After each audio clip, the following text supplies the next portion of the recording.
like, and definitely picked up on Beatles and you know, some 70s easy listening rock and roll as well. And then I kind of remember like Blondie. I remember hearing Blondie and just thinking, this is different. This is interesting. This is cool. I remember seeing her on Solid Gold, I think it was. You know, that was sort of my first introduction to seeing. Frankly, we were lucky to have shows like that.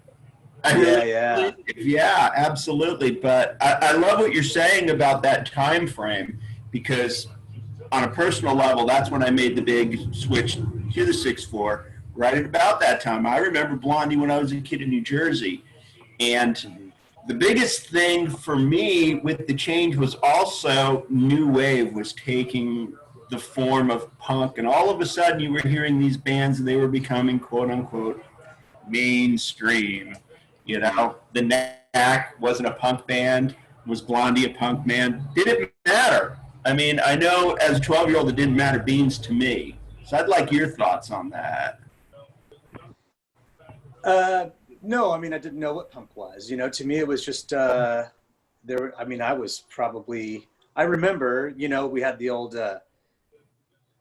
what do you call those? Those were the tape recorders, you know what I mean? The dictaphone, is it not a dictaphone, but whatever that tape recorder was, and listening to the radio and hitting the play and record button when you thought you heard, you know, the beginning of Rapture or whatever, you know, like, yeah, whatever songs that you were looking for at the time. And making my own mixtapes, if you will, and putting that in my backpack on the way to school, riding my bicycle to school and having my own personal soundtrack for that.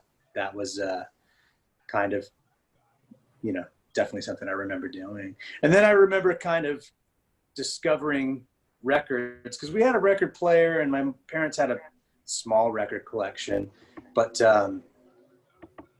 you know, I would go through it. You know, they had like Barbra Streisand, and I woke up to Neil Diamond just about every morning, you know. And but I do remember flipping through, and actually one of the records I pulled out was this record here, Disco Teen 66, which was a compilation record. And I just thought the cover was killer. You know, it was super cool, and I remember putting it, asking to put it on the record, the turntable, and this. I'll just say some of the bands are Paul Revere and the Raiders, Dave Clark 5, Ventures, Yardbirds, Bob Dylan, The Circle, Chad and Jeremy, you know. Yeah. Everything.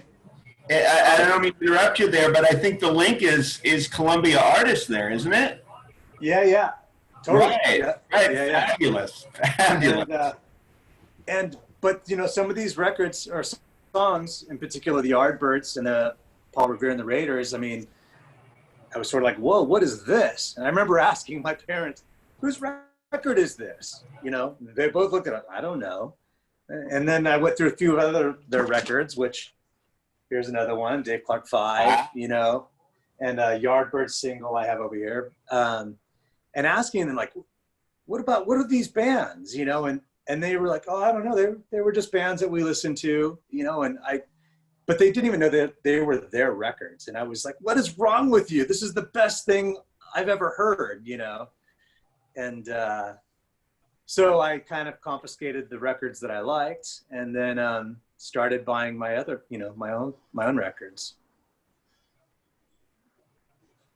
And where did you like to go when you did records, especially in the early days? Was there a preference? I know that you touched upon this earlier. You know, in Poway, there was one shop that I remember, and that was EOS, East of Suez, which I feel overly prepared now, but this was the first record I bought there.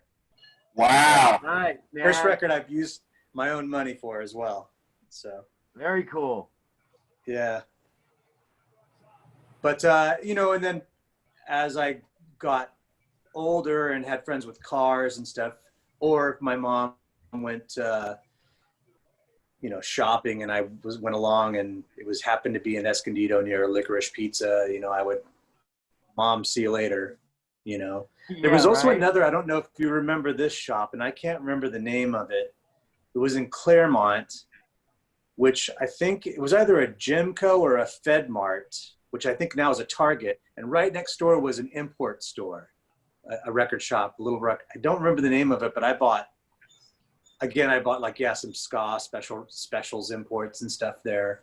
I remember that was that was one of the places, if my mom said she was going, I was like, I'll go. You know. It's funny you mentioned that, because I do remember, and it was a Gemco. You're absolutely right. Yeah. It was over by the Family Fun Center, not too far down the boulevard. Yeah, it was a little dinky place, but they were very cool. And you're the first person to mention it, and I got to thank you, Chris, because I hadn't thought of that place in 40 years, literally. So you just blew my mind. Yeah.